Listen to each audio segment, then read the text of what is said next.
बिस्मिल्लाहिर्रहमानिर्रहीम। अस्सलाम वालेकुम। इहदिना सिरातल मुस्तक़ीम। रिश्ता निभाइण लाइ कहिड़ियूं शयूं ज़रूरी हूंदियूं आहिनि? सभ खां पहिरीं जेकॾहिं तव्हां कंहिं बि जॻह ते आहियो या तव्हां रिश्तनि सां मौजूदु आहियो या तव्हांजो तालुक़ु आहे भाउ भेनरूं हस्बैंड वाइफ या ॿिया रिश्ता, त उन जे निभाइण लाइ जेको बहितरीनु हिकिड़ी शइ हूंदी आहे उहा आहे अहसासु। जॾहिं तव्हांखे अहसासु हूंदो आहे कंहिं बि शइ खे निभाइण जे लाइ त तव्हां बहितरीनु रिश्ता निभाईंदा आहियो। जेकॾहिं अॻे माण्हू खे का तकलीफ़ थी अचे ऐं तव्हांखे अहसासु आहे ऐं उहा तकलीफ़ दूरि था कयो त तव्हां बहितरीनु रिश्ता निभाए सघो था। जेकॾहिं अॻियो माण्हू ख़ुशि आहे ऐं तव्हां उन सां ख़ुशीअ में शरीक आहियो त इहो बहितरीनु अहसासु आहे।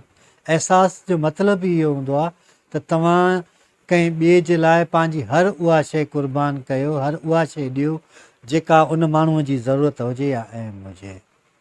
जेकॾहिं तव्हांखे कंहिं बि शइ जो अहसासु न आहे, कंहिं बि शइ जो ख़्यालु न आहे, कंहिं बि शइ जो ध्यानु न आहे त तव्हां रिश्तो नथा निभाए सघो।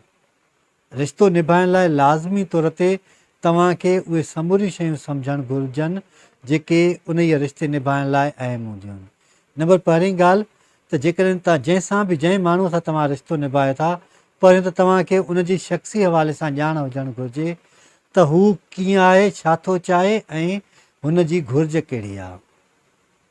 जेकॾहिं को माण्हू पंहिंजी ज़िमेवारी सही नमूने सां क़बूलु नथो करे त उहो रिश्तो नथो निभाए सघे। रिश्तो निभाइण जे लाइ तव्हां लाइ लाज़िम आहे त तव्हां में ज़िमेवारी हुजे।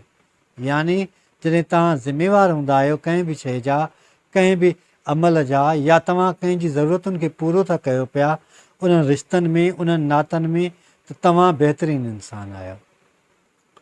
मूं अॻ में बि तव्हांखे चयो त जेको माण्हू रिश्तेदारनि सां या रिश्तो निभाइण में मज़बूत हूंदो आहे, सुठो हूंदो आहे, सहप वारो हूंदो आहे, सब्र वारो हूंदो आहे, त उहो सदाईं सुकून में रहंदो आहे, उहो सदाईं ख़ुशि रहंदो आहे।